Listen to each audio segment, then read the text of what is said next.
So check this out. We're starting to see more and more of this from Caitlin Clark as of late. These drives and strong finishes. Look, got her on her hip, takes it strong to the cup, finishes at the rack in transition, and one. Right? There it is again. And one. We're starting to see more of that from Caitlin Clark. Starting to see more and more of it. And it's interesting because there are statistics to back it up as well. But let's look at one more highlight here that is of similar ilk in similar nature to the one we just saw.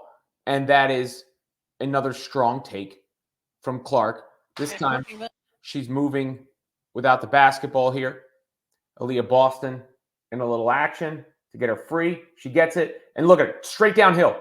Right to the basket. Strong finish. And one. One more time. Boston is such a smart player. But straight to the basket. Downhill. And one. That reminds me a little bit of LeBron James.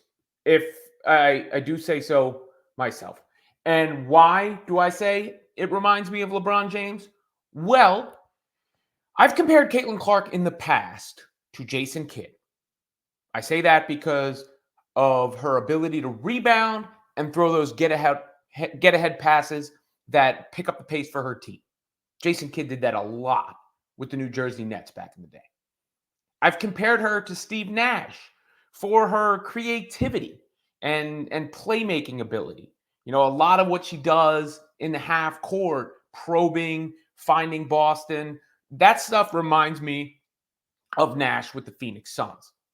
Of course, she's gotten the Steph Curry comparisons for the deep shooting prowess and really the ball handling. I think, you know, the crafty ball handling, that's a Curry thing as well.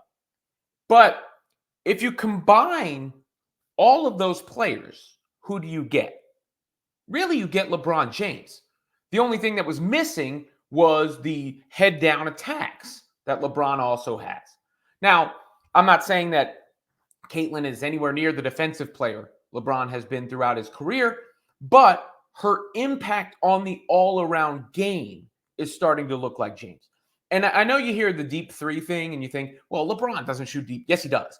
In the latter stages of LeBron's career, he has really added that to his bag. In fact, last season, LeBron shot over 40% from three on 25 feet or deeper threes. And he took a lot of them. So, when you know that overall impact is what I'm talking about. Clark is now top 10 in the league in scoring. She's number 1 in assists. She's leading all guards in rebounds and blocks. And her court vision and the way she runs an offense, setting up teammates and taking the ball to the cup herself, is reminiscent of LeBron. And you look at the numbers behind this a little bit. This is what led me to going down this path. You know that Clark Report account, obviously, they have a clear preference for a certain player, but they do a good job capturing some unique numbers and stats. And Caitlin is shooting 68.8% on shots inside 8 feet since returning from the Olympic break. Only Nafisa Collier and Brittany Griner are shooting a higher percentage in that time span. That is pretty impressive, right? Pretty impressive. But if you look at even the season as a whole, the W season as a whole, and the shooting splits for Clark here, you can go and see less than 5 feet. She's shooting 62.7%. That is excellent. That is excellent. It puts her amongst the best bigs in the league for getting the best guards, the best bigs at that kind of rate. She's at least in their ballpark. And if you look at 2-point field goal percentage here, you can see that she leads all guards. No guard is shooting better from 2-point range than Caitlin Clark. And she's right there near the top of the league there as well. So that finishing ability is what has unlocked the LeBron James in her game to me.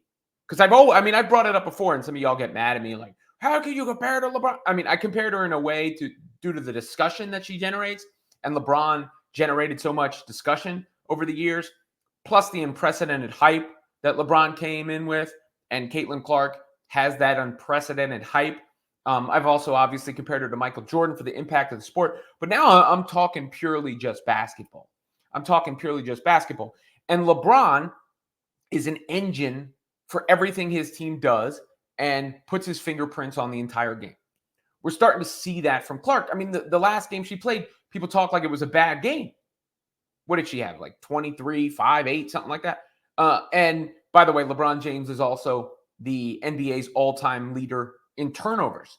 So they have that in common as well. And you look at, this is another stat from Clark Report, top 10 in points per game, despite being assisted less than any other player in the NBA, WNBA. She creates 64.4% of her own field goals.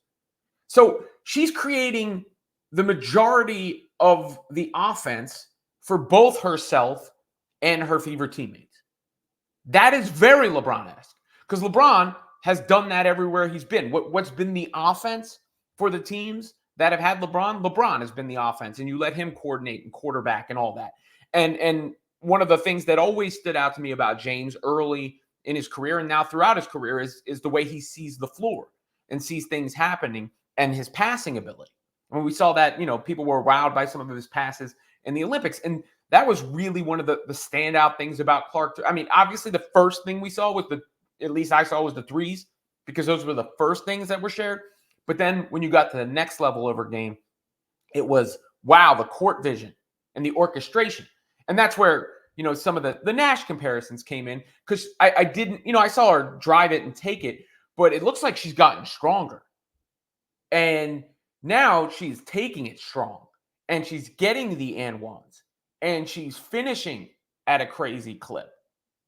So that to me, being that transition threat and being that threat to just put her head down, drive and take the contact and still get the bucket, that's kind of LeBron-esque. So, we search for all these basketball comparisons, and none are going to be perfect because they're different players. She doesn't have the physical stature that is so dominant like LeBron did, though she's tall for a guard, or point guard especially. But, she doesn't have all that. And like I said, LeBron was switching everywhere defensively, and Caitlin has a ways to go on that end of the floor.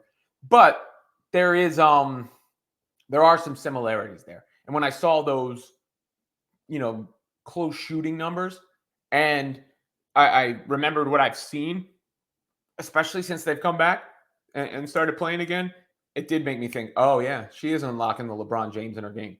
And you see it with those strong takes.